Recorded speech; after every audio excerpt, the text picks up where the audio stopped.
अधोगति को प्राप्त होता है जो शरीर रागी होता है। ये घर है, देख लो, बहुत प्यार है इस घर से, देह प्राण इसी में आसक्ति है। हम कहते हैं अपने को भगवत अनुरागी, हम कहते हैं अपने को ब्रह्मज्ञानी, और स्थिति कहाँ है? ये अधोगति का हेतु जो ये घर है, चाहिए, इसको छोड़ करके कहीं भी भाग के जाओगे ये तो रहेगा साथ। इससे जो मोह हो गया है शरीर से, बातें बनाना अलग बात है, ईमानदारी से देखो तुम कहां स्थित हो, प्रभु में या शरीर में? हृदय से देखो, ये परमार्थ का सत्संग है। हृदय से देखो स्थिति कहां है। तो जब तौल ली जाती है विवेक रूपी तराजू में, तो पलड़ा भारी देहाभिमान का ही निकलता है। फिर मिला क्या? तो आर्तभाव से क्यों नहीं शरण हो जाते प्रियालाल की? क्यों हम पुष्ट कर रहे हो? अधोगति का माने पतन का ये हेतु है। ये मैं शरीर हूं, इसका राग जो है बड़ा सूक्ष्म राग है, जो इस अधोगति के हेतु जो घर है, शरीर है, इसके मोह को छोड़ देते हैं और कैसे भगवत प्राप्ति हो बस इसी जिज्ञासा में लगे रहते हैं। निश्चित वो भगवदानंद का पान करते हैं, वो उपासक पान करते हैं, शरीर की परवाह नहीं है, सेवारत शरीर है, बिल्कुल असंग शरीर से हो, हर समय नाम जब चल रहा है और जो सेवाएं हैं इसको। वैसे शरीर को ज्यादा दुलार मत करो, कोई कोई तो इतना दुलार करके सजा के रखते हैं, बहुत पछताओगे, ये बहुत धोखेबाज है, इससे प्यार करने का मतलब है पतन। शरीर का राग तुमसे ऐसे पाप करवाएगा जिससे दुर्गति को प्राप्त होगी, सच्ची बात कह रहे हैं। तो सावधानी, थोड़े वचन कड़ुए लगेंगे पर दवा बढ़िया है। ये सुदर्शन चूर्ण है, सुदर्शन चूर्ण ने बहुत कड़ुआ, पर जड़ से बुखार नष्ट करता है। इसी पे तो फंसे हैं, इसी पे फंसे। खास बात है हमारी दुर्गति के कारण यही शरीर, और यही शरीर सदगति का कारण बन जाएगा। त्यक्त्वा गृहे रति मधोगति हेतु भूता, अधोगति प्राप्त कराने वाला ये है, इसमें आसक्त मत हो। जैसे किसी नौकर को अच्छा भोजन वस्त्र पहना दिए और रात दिन उससे काम करवाते हैं, ऐसे इसका प्रयोग करो। तुम शरीर नहीं हो। उचित भोजन, उचित वस्त्र, उचित सैया, युक्ताहार विहारस्य युक्त कर्म सुचेष्टस, निरंतर भजन में लगाओ, शरीर के द्वारा की हुई सारे पाप भस्म हो जाएंगे, अभी आनंद की अनुभूति हो जाएगी। कह रहे इसमें जिस समय कोई अधोगति के हेतुभूत इस शरीर से मोह छोड़ करके कैसे भगवत प्राप्ति हो, ऐसी जिज्ञासा संत समागम में करके प्राप्त उपासना में रत होता है, तो ब्रह्मानंद का पान करने लगता है। एक अद्भुत सुख, एक अद्भुत आनंद की अनुभूति। जिसको भगवदानंद की अनुभूति हो रही है और उसकी पहचान बता रहे, जिसके, वो ध्यान देने हो, जिसके हृदय में अधोगति का हेतु शरीर राग नष्ट हो गया है, संतों के संग से भगवत प्राप्ति की लालसा बढ़ गई है, वो भजन परायण भगवदानंद का स्फुरण हो जाता है। पहला लक्षण होता है वो निष्प्रिय होता है, किसी की कोई अपेक्षा नहीं रहती। ये आंतरिक लक्षण होता है। किसी के मिलने से कोई हर्ष नहीं, किसी के जाने से कोई विषाद नहीं। एक बार पूजपा डूडिया बाबा के पास कुछ उपासक आए हुए थे, 2-4 दिन रुके, बोले बाबा अब आदेश कीजिए, जा रहे हैं। तो बोले बुलाया किसने था? जाइए। बोले आए कि हुज्जत नहीं, गए की तलाश नहीं, निष्प्रिय। देखो निष्प्रिय हो बोला नहीं हो सकता है। हमारा मालिक हमसे आके पूछे, आके ये ले लो, ये ले लो, खिलौने मत लेना, अगर खिलौने ले लिए तो गोद में नहीं बैठा लेंगे, खेलते रहो खिलौने, नहीं मुझे आप चाहिए। क्या चाहिए आपको? क्या सुनो? नहीं सब ठीक है। ये कहना सीखो, जबान से कहना सीखो, पहले वाणी से सीखो। समस्याएं, आवश्यकताएं, चाह, ये कब कब दूर करोगे? क्या आपको कुछ चाहिए? कुछ नहीं चाहिए, वो खुद चिंता करके व्यवस्था करेगा। नहीं जैसे है वैसे, मुझे श्री जी चाहिए, इस पे कोई बीच में पोलापन नहीं होना चाहिए। हम अन्य में राजी नहीं होंगे, हमें श्री जी चाहिए, श्री जी बैठा लो हृदय में। जिसके अंदर भगवदानंद की स्फूर्ति होती है। देखो कोई कहे हम बहुत स्वस्थ हैं, डॉक्टर थर्मामीटर डाल के कह रहा है 102 बुखार है, तुम्हारे कहने तो नहीं होगा, बुखार है तुम्हें। ये थर्मामीटर है परमार्थ के, इनको डाल करके हृदय में देखो। अधोगति के हेतुभूत इस घर से जिसने मोह छोड़ दिया है, गृह त्यागी किसे कहते हैं? जो शरीर राग का त्याग कर देता है। बात समझनी है, बात नहीं समझे ना बहुत गड़बड़ है मामला। फिर घर से निकले थे भगवान प्राप्ति के लिए, राजी हो गए भोगों को लेके, कितना घाटा सौदा कर लिया यार। हमारा आंतरिक वैराग्य, रोष, निखार आना चाहिए था। जब घर से निकले थे तो भोजन की भी परवाह नहीं थी, वस्त्र की भी परवाह नहीं थी, रहने की भी चाह नहीं थी, मिटने की चाह थी, मुझे भगवान चाहिए, एकमात्र भगवान। तो पूरे जीवन भर उपासक को उस दिन की याद रखनी चाहिए जिस दिन उसने कदम निकाला था भगवान के लिए। कि सिर्फ भगवान चाहिए था, बीच में कुछ भी राजी नहीं होंगे। आप बाजार लगा दो तो आपकी मौज है, हम सिर्फ आपको चाहेंगे, आपको चाहेंगे, आपको पाएंगे, दूसरी तरफ देख नहीं सकते। वैराग्यवान का जीवन इसलिए थोड़ी होता है कि वो किसी सुख की चाह रखता है। हर सुख की चाह को मिटा देना ही तो भगवत मार्ग के प्रतीक का भाव है। तो जिसके अंदर भगवदानंद स्फुरित होता है वो निष्प्रिय होता है। बाहर से प्यार का व्यवहार होता है, अंदर से सिर्फ श्यामा श्याम में आसक्त होता है। अंदर कोई गुंजाइश नहीं, मेरे तो गिरधर गोपाल दूसरों न कोई, ये अंदर की स्थिति होती है, निष्प्रिय होता है। और दूसरी बात, कोई भी विषय भोग उसे आसक्त नहीं कर सकता। बहुत सुंदर, वीतस्प्रिया विषय भोग पदे विरक्ता, कोई भी विषय भोग उसे आसक्त नहीं कर सकता। ये भी कमी छोड़ो, चाहे जितना सुंदर भोजन बना हो, उत्साह नहीं आना चाहिए आपके अंदर। पाना है भूख मिटाने के लिए, उत्साह नहीं होना, आनंदित नहीं होना। आज अमुक वस्तु सुन के आनंदित, ये बहुत खतरनाक खेल है, आपको आगे नहीं बढ़ने देगा परमार्थ में। हाँ, क्षुधा है, जो भी जैसा भी, जो ज्यादा अच्छा लगे उसे कम लीजिए। जिसके लिए मन कहे कि आज तो ये नहीं लेंगे, आज यही लेंगे, तो जिसके लिए कहे नहीं लेंगे उसी को लीजिए, और जिसके लिए कह रहे लेंगे तो थोड़ा ले लीजिए। अगर अंदर से आपको प्रिय वस्तुएं जो लगती हैं आप उनका भोग कर रहे हैं, तो आप अपने परमार्थ मार्ग में गिरने के चांस पैदा कर रहे हैं। मान लीजिए प्रार्थना, श्री जी के पास कुछ कमी नहीं है, पूरी सृष्टि का पालन पोषण कर, आप जो चाहोगे मिलता रहेगा। जो इच्छा करियो मन माही, हरि प्रसाद कुछ दुर्लभ नहीं। पर मान लो हमारी प्रार्थना, जब तक भगवत साक्षात्कार न हो जाए तब तक ऐसी छूट मत दो कि जो इंद्रिय जन्य भोग तुम्हें प्रिय लगता है तुम आनंदित होकर उसे पा रहे हो। नहीं, उसके विरोध में होइए।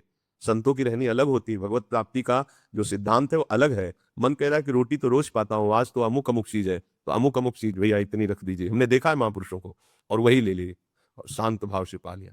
मन को अच्छा नहीं लगेगा, जब मन को अच्छा नहीं लगेगा तो भजन बहुत बढ़िया होगा, देख लेना। और जिस दिन ये सब पालोगे तो देख लेना भजन।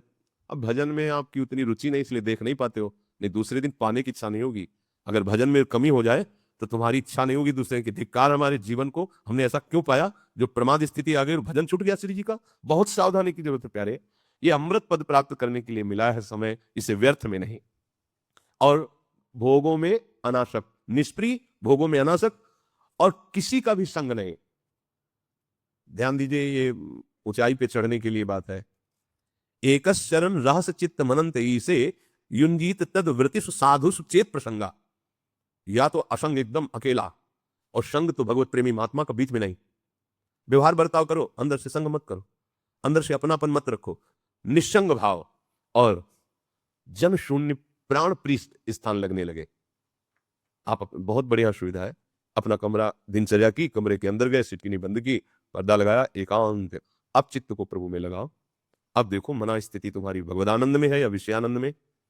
पर यह उल्टा होता है, समाज में तो बहुत सावधान से बचना ही पड़ेगा, क्योंकि सौ की दृष्टि एकांत में। जिसका एकांत गलत है उसका जीवन गलत है, जिसका एकांत पवित्र है उसका जीवन पवित्र है। एकांत को सुरक्षित रखो, एकांत को पवित्र रखो, एकांत को बिल्कुल सावधानी से काटो। ये बात हमारी गांठ बांध लीजिए। आप अगर एकांत को प्रमाद स्थिति में काटेंगे तो वही आपके जीवन के लिए बहुत बड़ी हानि हो जाएगी। अब ऐसे तो नहीं, अब जब एकांत पहुंचे तो जिनके पास मोबाइल खुल गए मोबाइल, नहीं तो चार बैठ कर बातें करने लगे, नहीं तो विषय चिंतन करने लगे। नहीं नहीं, एकांत आपका बहुत सुव्यवस्थित, सुरक्षित, शास्त्र सम्मत कटना चाहिए। वो धन्य है, उनका धन्याश्चरन्ति विजनेषु विरक्त संगाः। धन्य है ऐसे वैरागी जन जो ऐसी दिनचर्या रखते हैं। त्यक्त्वा ममाहमिति बंध करे पदे द्वे, मानावमान सदशाः समदर्शिनस्य, कर्तारमन्यमवगम्य तदर्पितानि, कुर्वन्ति कर्म परिपाक फलानि धन्याः। जो इस बात को मिटा दिया, मैं और मेरा, बस यही बंधन है। जो साधु, जो साधक, जो उपासक मैं और मेरे को समर्पित कर दिया भगवान के चरणों में, यही दोनों बंधन है। त्यक्त्वा ममाहमिति बंध करे पदे द्वय, ये दो बांधने वाले हैं, मैं और मेरा। त्यक्त्वा, जिसने मैं और मेरा का त्याग कर दिया है। और जो माना उमान सदशाह, मान अपमान को सहना सीख गया है। मान में गुदगुदी होती है, नहीं होनी चाहिए। अपमान में जलन होती है, नहीं होनी चाहिए। अगर हो रही तो अभी साधुता नहीं आई है। साधुता आ गई है तो इनका दोनों का प्रभाव नहीं पड़ेगा। खूब मान हो रहा है कोई मतलब नहीं, खूब अपमान हो रहा है कोई मतलब नहीं, बिल्कुल फर्क नहीं पड़ना चाहिए। पर ये बिना लक्ष्य दृढ़ हुए नहीं हो सकता, बड़े बड़ों को चूरता है। ये बहुत सूक्ष्म विषय होता है, मान बहुत सूक्ष्म। एक बार उड़िया बाबा जी महाराज, श्री प्रभुदत्त ब्रह्मचारी जी और बड़े बड़े महापुरुषों ने एक संगोष्ठी रखी थी, उसी में पूज्य बाबा भी बैठे थे, हरि बाबा भी थे। तो हरि बाबा जब कीर्तन करते थे तो प्रणों का उच्चारण करवाते थे घंटानाद के साथ, तो सब प्रणों ओम। तो वैदिक सिद्धांत के ऋषियों ने मना किया कि सबको बोलने का अधिकार नहीं है प्रणव, वैदिक सिद्धांत के अनुसार ऐसा ऐसा। उड़िया बाबा भी सब बैठते थे जहां कीर्तन होता था, हरि बाबा उड़िया बाबा दोनों हरि हर के समान। तो बाबा के पास सूचना पहुंचाई गई कि आप तो जानते हैं इस रहस्य को, इसलिए प्रणों का घोष जो होता है बाबा से कह दो कि बंद कर दे।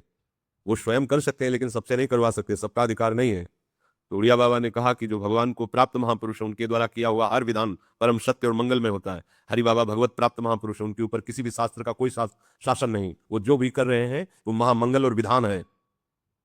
तो उड़िया बाबा जब वहां बैठे थे तो बहुत बड़े विद्वान महापुरुष थे, पूजनीय थे, वो अपने सिद्धांत को शायद अधिक मान करके बाबा की इस बात को नहीं समझ पाए थे कि जो भगवत प्राप्त महापुरुष है सारे सिद्धांत उनमें अपने आप पूर्ण हो जाते हैं जाके। तो उन्होंने बाबा की निंदा शुरू की, उड़िया बाबा की।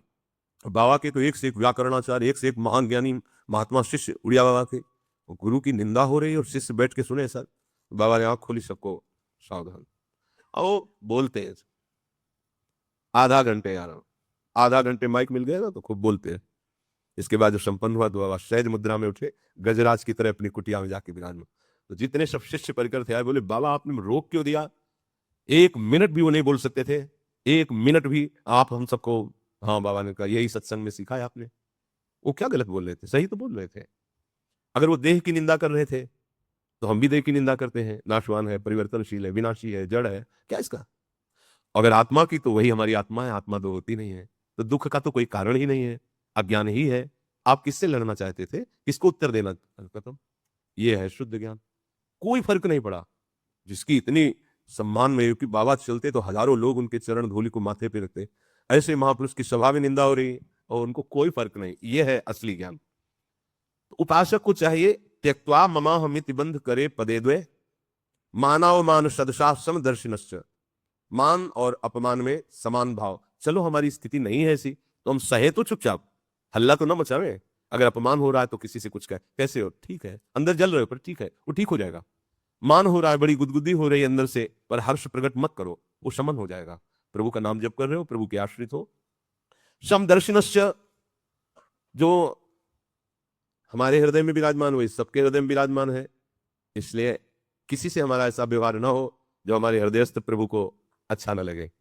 इसीलिए साधु का व्यवहार बहुत निर्मल, सरल और प्रिय होता है, क्योंकि सब में अपने प्रभु को देखता है।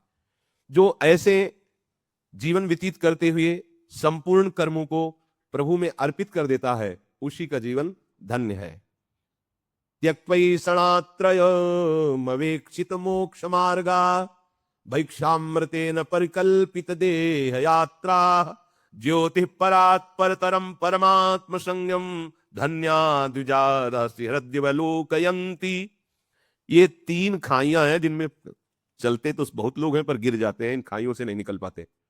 कोई बिरला होता है जो इन खाइयों को पार कर गया तो आगे हरि साक्षात्कार होता है। सबसे पहला है कंचन, रुपया। ये रुपया की जो वित्त तृष्णा इसे कहते हैं, इसकी जो आकर्षण वृत्ति है बहुत सूक्ष्म है। कहां आए थे, क्या लेने आए थे, क्या कर रहे हो? ये खाई है, खाई। ये 3 बड़ी बड़ी खाइयां पूरी सृष्टि के सब विकारों को जोड़ करके बना दी गई। इनको क्रॉस कर जाओ, आगे भगवान मिल जाएंगे तुम्हें। भगवत मिलन के मार्ग में 3 खाइयां रखी गई हैं। पहला है कंचन, बचो, कभी इसके स्वामी बनने की चेष्टा मत करना, सर्वनाश कर देगा ये। जो कंचन का स्वामी बनने की चेष्टा किया, अर्थ का स्वामी बनने की चेष्टा किया, वो मारा गया पक्का। ये प्रभु की वस्तु है, प्रभु का व्यवहार है, प्रभु जाने जैसे। अपने अकिंचन रहो, अपने महत्व मत रखो, अपनी गणना का सुख मत रखो। रुपए का महत्व क्या होता है? गणना का सुख।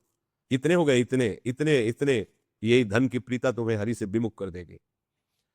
अगर आप इससे चित्त को हटाकर प्रभु में, तो देखो चक्रवर्ती सम्राट अम्बरीश जी है, खजाना का खजाना है, ऐसा थोड़ी कि वो बांध लिया उनको, नहीं, क्योंकि हरिनाम में प्रियता है। तो देखो उपासक, कंचन वाली खाई से बचना है, निकलना है, गिरना नहीं इसमें। कंचन कोई छोटी मोटी वस्तु नहीं है, बहुत बहुत बहुत सावधानी। फिर दूसरा है पुत्रैषणा अर्थात कामिनी, अर्थात काम, काम भाव। ये वो बड़ी खाई है जो बड़े बड़ों को गिरा देती है। अगर आपके अंदर, सबके अंदर होता है, आपके अंदर का मतलब सबके अंदर होता है, कामाकर्षण सबके अंदर होता है, क्योंकि शरीर की रचना भी उसी से हुई है। काम संकल्प से ही इस शरीर की रचना हुई, तो स्वाभाविक इसमें परमाणु है कामाकर्षण के। इन्हीं को मिटा दे सो महात्मा। हमारा लक्ष्य है प्रभु की प्राप्ति।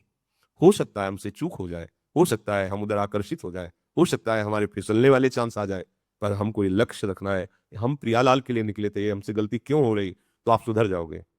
जन्म से कोई निष्काम नहीं होता, इसलिए ये बात कह रहे हैं कि जैसे आज हमने वेश रखा, सामने वाला तो साधु देख रहा है, लेकिन वो ये नहीं समझ पा रहा कि अभी अभी इसने परमार्थ में कदम रखा है, इससे गलती हो सकती है, इससे चूक हो सकती है। संसार क्षमा नहीं करता, ये तो परमार्थ का पथिक जो चलता है वो जानता है कि ये समस्या बहुत बड़ी समस्या है, छोटी समस्या नहीं है।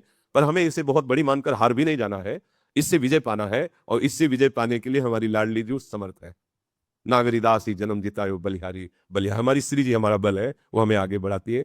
जब हमारी ये भावना बनने लगती है माता बहनों के प्रति कि हमारी श्री जी की सखियां हैं, लाडली लाली में विराज, तो फिर इसका प्रभाव नहीं पड़ता है। पर इसमें सावधानियां जो बताई गई पीछे कई बार सत्संग में, वो एकांत सेवन न करे, काम भाव से एकांतिक दृष्टि से न देखे, कोई चेष्टा न करे, तो ये दूसरी खाई जो है कामिनी, इससे निकला जा सकता है। एक आखिरी ये खाई इसमें, मतलब जो निकल गए इन दोनों से, उनको भी ये गिरा देती है। मान, कीर्ति, प्रतिष्ठा, यश, ये बहुत जोर की है, बहुत जोर की। मतलब ऐसे कोई एक आध निकल पावे नहीं, इस खाई में तो गिर ही जाता है। प्रशंसा, प्रतिष्ठा, गौरव, मान, सम्मान, ये वो फिसलन है जो आखिरी मंजिल से गिरा देती है, आखिरी मंजिल से। इसलिए अति दैन्य भाव होकर इन तीनों प्रकार की ऐषणाओं पर विजय प्राप्त करे। कंचन, कामिनी, कीर्ति, वित्तैषणा, पुत्रैषणा और लोकैषणा। अगर इन तीनों पर विजय प्राप्त हो गई तो त्रिगुणात्मिका माया को आप जीत गए, और भगवान का साक्षात्कार सहज में हो जाएगा। जो सत्संग सुने उसका मनन करें। ये मनोरंजन नहीं है, ये मन का नाश करके परम पद प्रदान करने वाला है, इसलिए इसे मनन जरूर करें। कोई ना कोई एक बात पकड़े, रोज सत्संग में अगर एक बात पकड़ेंगे तो आप महान हो जाएंगे। सब बातें ना पकड़ पावे तो कोई एक बात पकड़ लो, उसको अपने जीवन में उतारो। श्री राधा वल्लभ लाल की।